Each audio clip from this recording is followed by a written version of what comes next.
Bonjour, donc nous allons travailler sur le livre Maths C Matrice, le langage C appliqué aux mathématiques.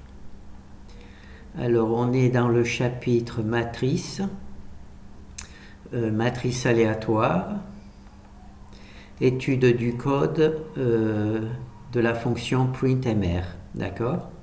Alors on a vu comment imprimer une matrice sans formatage, comment contrôler le nombre de chiffres après la virgule et comment contrôler l'espace entre contrôler le nombre de chiffres après la virgule et contrôler la taille des colonnes.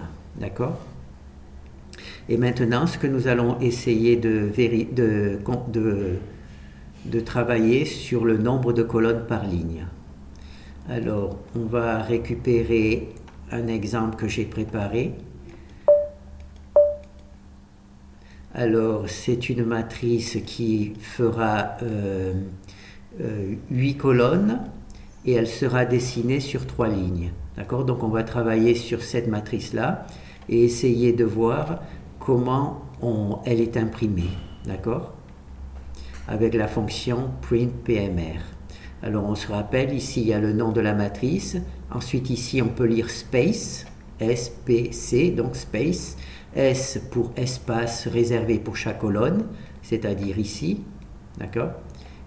Ici.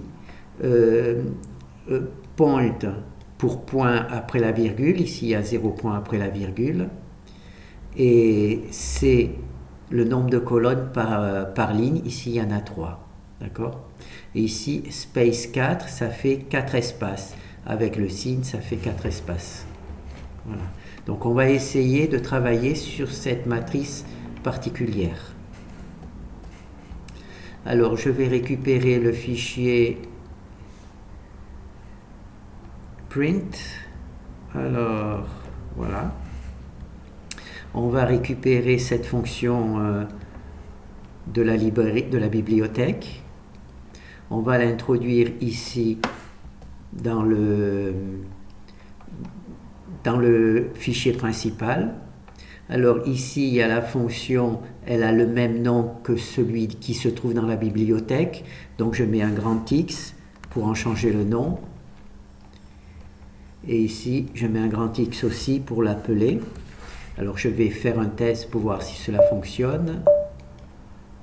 Voilà, donc là, ça fonctionne. D'accord ? Alors, je veux travailler, donc on va voir le code de cette fonction. Alors ici, il commence par y rentrer le nom de la matrice. Ensuite, ici, il y a la variable qui permet de contrôler l'espace entre les nombres. Ici, c'est le nombre de points après la virgule. Donc, et nous, on va travailler à partir d'ici. Alors, j'ai décidé de travailler avec une matrice alors qui aura 3 lignes, donc R3, et 8 colonnes. Voilà. Hop, hop, hop. J'espère que je n'ai pas fait de bêtises. Et 8 colonnes. Voilà. Donc ma matrice, je vais travailler avec une matrice 3 lignes et 8 colonnes. Alors c'est tout simplement celle-ci. Voilà. 3 lignes, d'accord, et 8 colonnes, d'accord. 1, 2, 3, 4, 5, 6, 7 et 8. 8 colonnes. D'ailleurs, c'est écrit ici. Une matrice de 3 lignes et 8 colonnes. Alors, et j'ai choisi aussi de mettre que 3 lignes. C'est 3. Voilà. Voilà. Voilà. J'ai aussi décidé qu'il y ait au maximum 3 colonnes par ligne. D'accord? Donc là, je l'ai matérialisé ici pour s'en souvenir. Alors ici, on va commencer par voir ces deux valeurs. Alors ces deux valeurs, ce sont les index pour la boucle for. D'accord? La boucle for qui est ici, les doubles. Alors la première boucle travaille sur les lignes, donc on va voir de la première ligne à la dernière ligne. Et là, la boucle for travaille sur les colonnes, on part de la première colonne à la dernière colonne. Mais quand on dit première colonne, première ligne et dernière ligne, ça c'est les premières lignes et dernières lignes de la matrice. Par contre, première colonne et dernière colonne, cela va dépendre de quelle portion de la matrice on va dessiner. Alors pour la première partie, la première colonne, ça sera naturellement celle-là, donc la première colonne, mais quand on dessinera cette partie, la première colonne de la matrice, ça sera la quatrième. 1, 2, 3, 4, d'accord? Ce sera la quatrième. Et quand on arrivera ici, la première colonne, ça sera ici 1, 2, 3, 4, 5, 6, ça sera la septième colonne, d'accord? De la même manière, ça on part de la première à la dernière, et ici la première, ce sera la première colonne, mais la dernière, ce sera la troisième. Ici, la première sera la quatrième, cinquième, sixième, et la dernière, ce sera la sixième, ainsi de suite, d'accord? Donc ici, les colonnes seront variables. Alors qu'ici, ça sera toujours de la première ligne à la dernière ligne, puisqu'on dessinera toujours les matrices de la première ligne à la dernière ligne, quelle que soit la portion de la matrice que l'on dessine. Donc ici, c'est donc les index pour la boucle for, et ici, ça indique quel est c'est ici qu'on va rentrer le nombre de la première ligne et de la dernière ligne, d'accord? Voilà. La première ligne ici, dans la boucle for, et la dernière ligne ici. Et on va voir comment initialiser ces valeurs, d'accord? Donc là, jusque-là, tout va bien. Ici, c'est la dernière ligne que... The last, c'est la dernière colonne que l'on voudra écrire. Donc ici, elle a été initialisée à 1.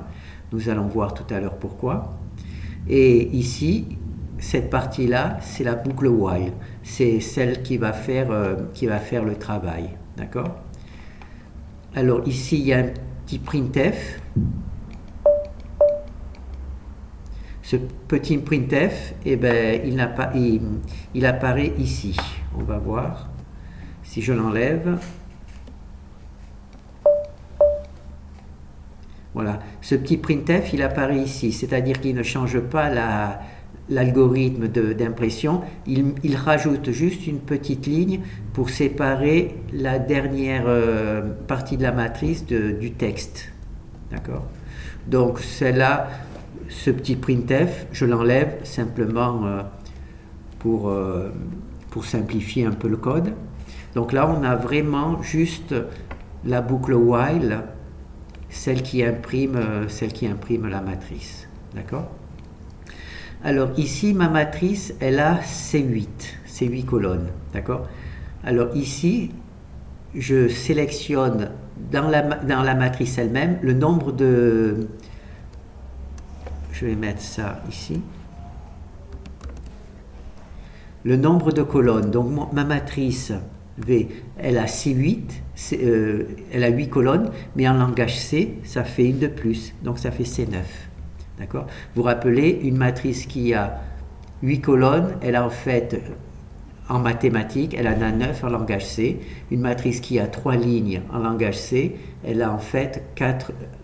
Une matrice qui a 3 lignes en mathématiques a en fait 4 lignes en langage C. Donc là, il y en a une en plus.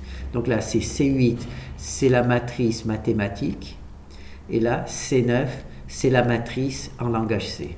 D'accord? Donc là, on va mettre C9 ici. Ici, aussi C9. Donc on va mettre... toc toc.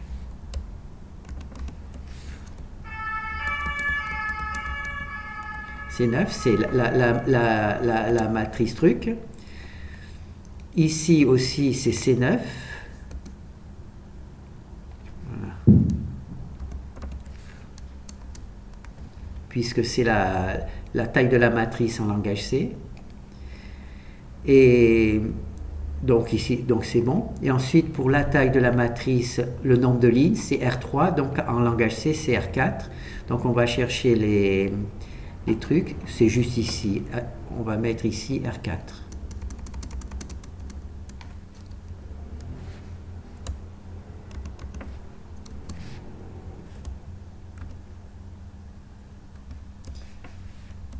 R4. Voilà. Donc on veut travailler sur une matrice qui est 3 lignes et 8 colonnes. Naturellement, ça c'est la partie mathématique, et en langage C, ça fera 9 colonnes et 4 lignes. Il y aura une ligne et une colonne en plus. D'accord? Donc là, c'est bon. On a vu donc notre partie. Donc ici, c'est la dernière ligne, ici, c'est la dernière colonne, ici, c'est la première colonne. Là, la dernière colonne à écrire, on l'initialise à C1. Maintenant, on va voir pourquoi. Alors, ici, la dernière colonne à écrire. Ici, elle s'appelle C1. Elle s'appelle C1, d'accord? Est-ce que C1...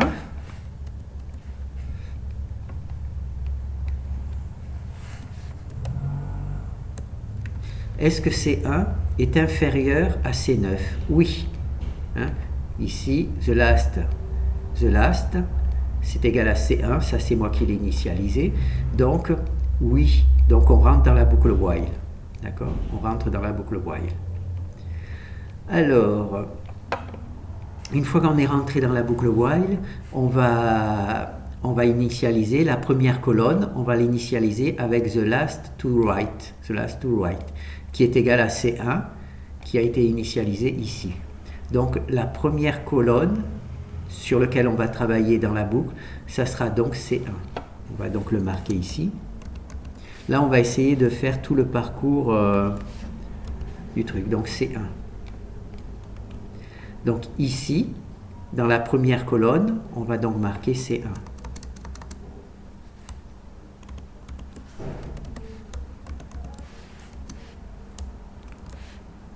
D'accord?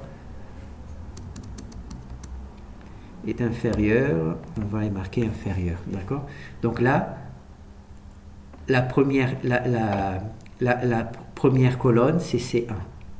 D'accord? On vient de l'initialiser ici, the first column, ici, grâce à la valeur ici que j'ai donnée moi au départ. Donc là, on est dans la première partie. Donc, ici, on va donner une nouvelle valeur à la dernière colonne à écrire. La dernière colonne à écrire, c'est donc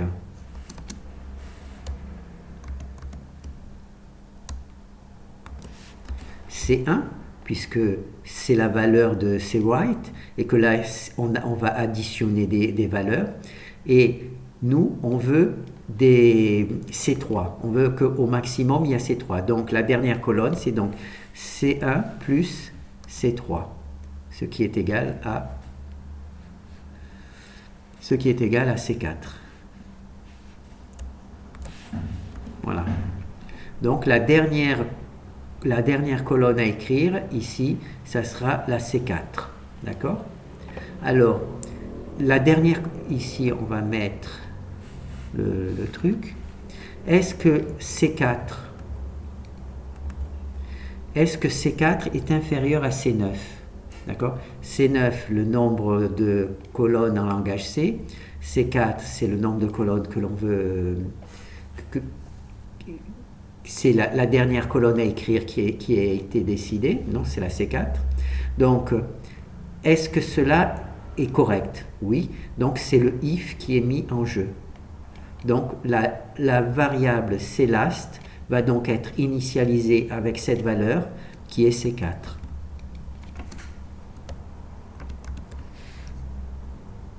Voilà.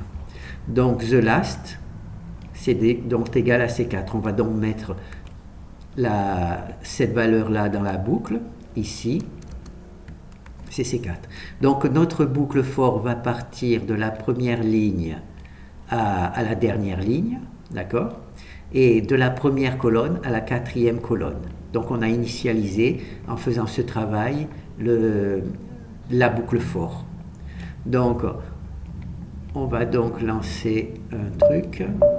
Là, comme ça, on aura une version. Donc, on va commencer à dessiner tout simplement cette partie-là.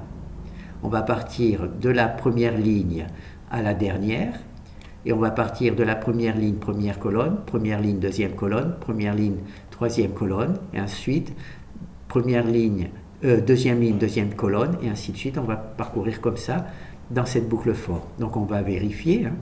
Alors, on commence par la première ligne. Donc ici, il va y avoir R1. D'accord? Puisqu'on travaille avec la première ligne. D'accord? Ben, on va le marquer. C'est 1. Et là, c'est R2. Donc R1, pardon. R1. Et ici, c'est R2. R. Non, c'est C. C1. D'accord? Donc on va commencer ici par R1. D'accord? Donc on travaille avec R1 ici. On va donc parcourir la première ligne avec comme première colonne C1. D'accord? On fait une boucle. Ensuite on arrive à C2. Ensuite on arrive à C3. Là, on dessine. Donc là, on est arrivé ici, à C3. Ensuite, ici, ça passe à C4. Est-ce que C4 est inférieur à C4? Non. Donc cette boucle for s'arrête. On imprime un petit retour à la ligne. Donc ici, il va y avoir un petit retour à la ligne. Et donc, on va s'attaquer à la deuxième ligne. D'accord? Donc, on va donc arriver ici à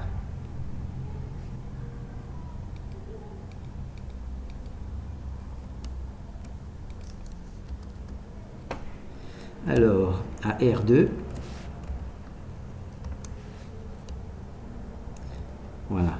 Donc là, on arrive à R2, puisque là, on a fini la R1. Quand on arrive ici à R2, on repart à la première colonne.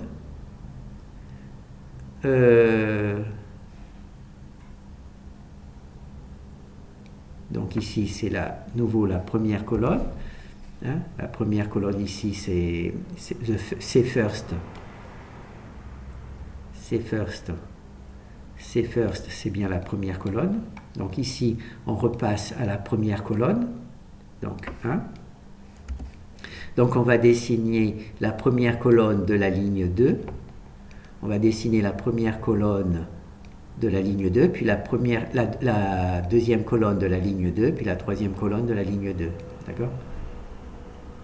Donc c'est ici où on en est. Voilà. Donc ici, on est dans la ligne 2, on fait la première colonne. Puis ensuite, on fait la deuxième. Alors maintenant, on va faire la troisième. Alors troisième.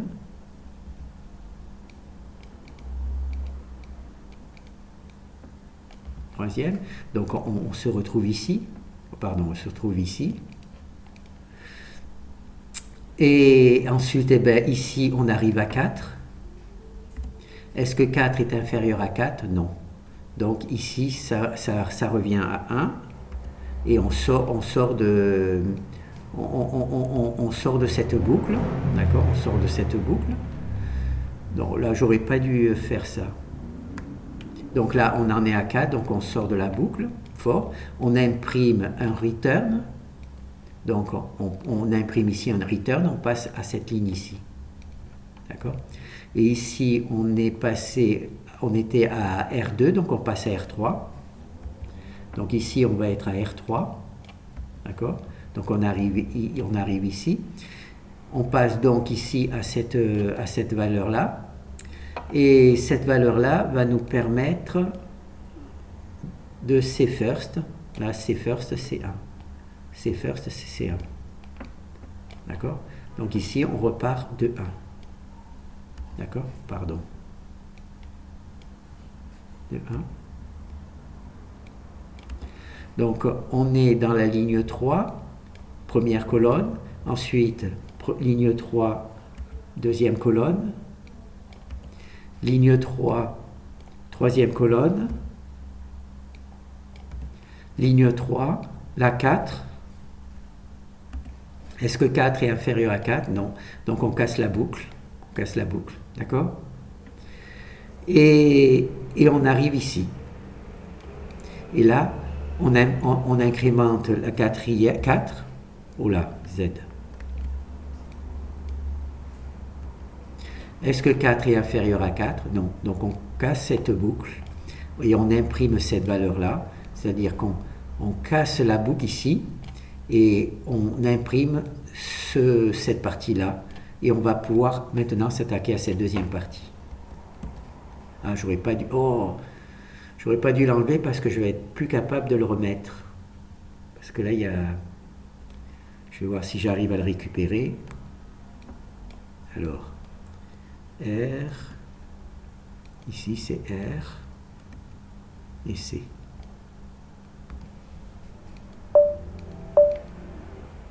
Oui. Donc là, il faut absolument pas que je perde cette truc parce que sinon, je vais être embêté. Donc alors, R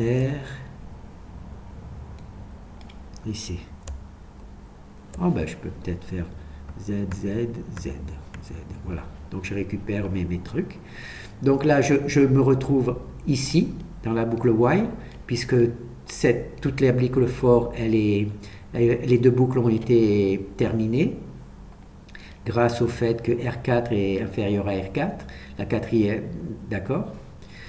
Alors maintenant, ce que on va se retrouver ici.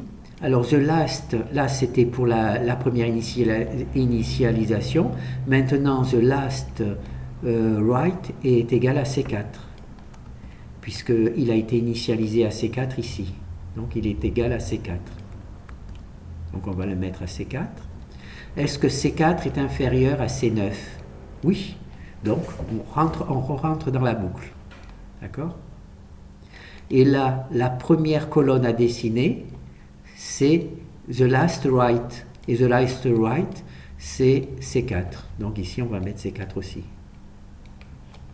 D'accord? Et donc, the first, la première colonne à dessiner, désormais, c'est la C4. Ouais, ben, elle y est déjà. Donc, c'est la C4, c'est-à-dire celle-là. La première colonne, désormais, on va commencer ici. La première colonne, ça sera celle-là, et la dernière, ça sera celle-là. Donc, on n'a pas encore initialisé celle-là, donc on va le faire. Donc, là, on a retrouvé la première colonne, c'est-à-dire celle-là, puisqu'on a déjà dessiné cette partie-là. Donc, c'est celle-là, d'accord? Ensuite, the last to right, c'est ici, c'est C4, mais ici, on ajoute. On ajoute quoi? On ajoute les trois colonnes que l'on veut par ligne. Donc, on va l'ajouter. Oh ben voilà, je peux le récupérer ici. On rajoute les trois colonnes par ligne. Égal. Alors, 4 et 3, 7. Donc, ça fait C7. Voilà. Donc, ici, désormais, la dernière colonne à dessiner, c'est la C7. D'accord? Donc, ici, c'est plus C4, c'est C7. D'accord? Est-ce que C7 est inférieur à C9? Oui, C7, c'est bien inférieur à C9. Donc, c'est encore if qui est mis en place. Et donc, la dernière à écrire, ça sera donc la C7. La C7. D'accord?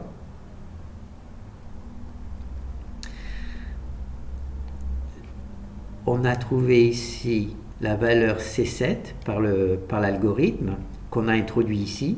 On compare C7 à C9. C9, c'est le nombre de lignes en langage C de notre matrice. D'accord? Elle a 8 lignes en langage C et pour une matrice de C de 8 colonnes. D'accord? Donc, comme là, ceci est vrai, on va donc initialiser la dernière ligne à C7. Donc la dernière ligne va être initialisée à C7. Voilà. La dernière ligne ici va être initialisée à C7. Donc on va refaire la même chose que l'on a vu précédemment entre la colonne C4 et C7. D'accord? C'est comme ça que les choses se passent. On repart naturellement de la première ligne. Hein? On repart naturellement de la première ligne. Puisque dans les matrices, on passe toujours de la première ligne à la dernière, quelle que soit la position des trucs, on passe toujours de la première ligne à la dernière, première ligne à la dernière, première ligne à la dernière, c'est juste les colonnes, c'est les premières colonnes qui sont ici, c'est la 1, mais ici, c'est la 4, et ici, c'est la 7. D'accord? C'est juste les colonnes qui changent. Les lignes, les lignes elles passent toujours de la première à la dernière. Et donc là, on va passer de la colonne 4 à la colonne 7. Exactement comme on est passé ici de la première à la troisième. Maintenant, on va passer de la colonne 4 à la septième. D'accord? Et c'est ici que les choses se passent. D'accord?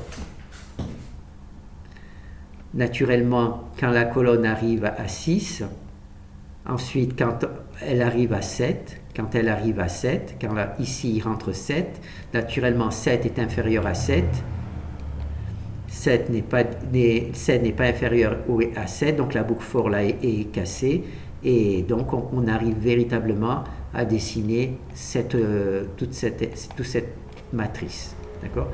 Donc là, on dit qu'on a passé tout le cap. Donc,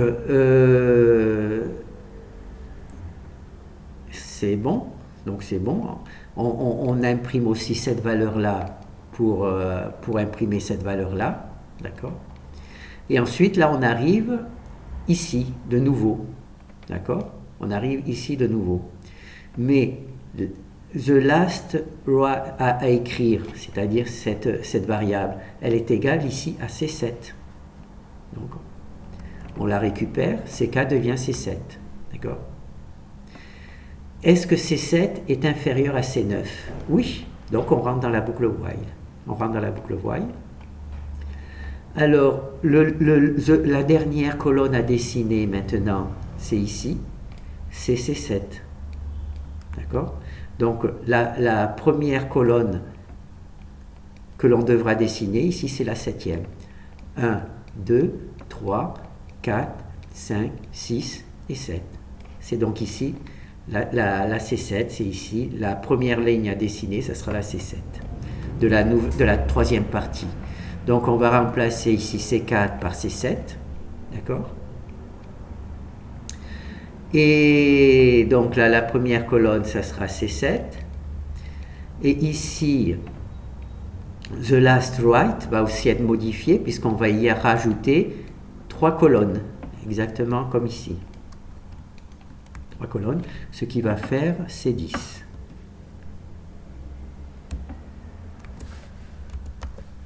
D'accord? Et donc, on va marquer ici C10.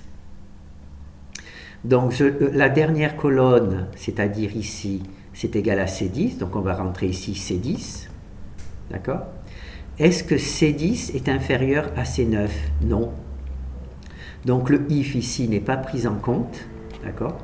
C'est ici la variable cLast ne va pas être initialisée par le if, mais par le else. Et le else nous donne cette valeur-là, c'est-à-dire C9. La dernière colonne à dessiner, c'est la C9. D'accord?